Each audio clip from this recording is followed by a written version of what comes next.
I wonder what you would call this texture here. So my last job of the day got canceled, and last thing I want to do is read. This book was published in 1998. So it's a little outdated.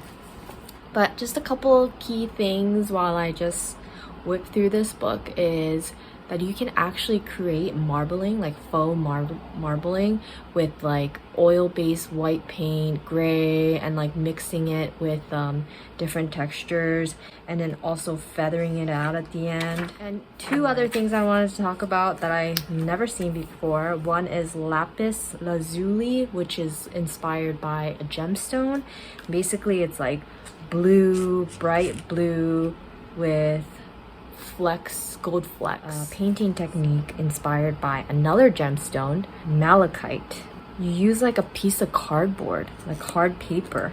You use a matchstick with a frayed end or a sable brush to... So if I left it with just the painting information today, it would be like a 1-minute video.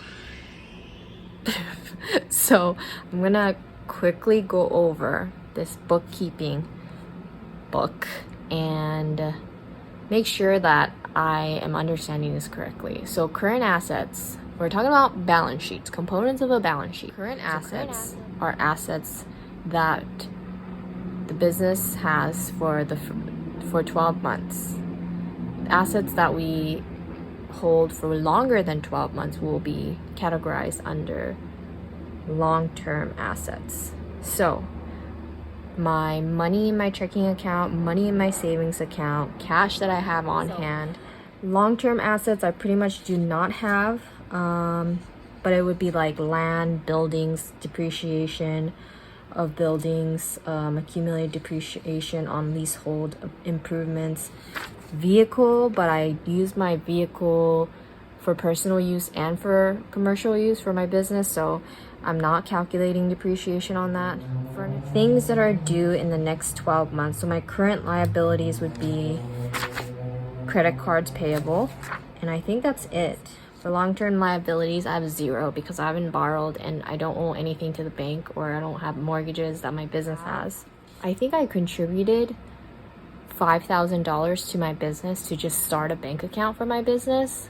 So I know that that is my equity in the business. Don't know if I'm doing it right, but I almost always try to charge everything on my business credit card, even if it's not a business expense. And if it's not, then I just put distribution, and I don't put that on my P&L. I just use that as like, I have a separate category as distribution to the officer.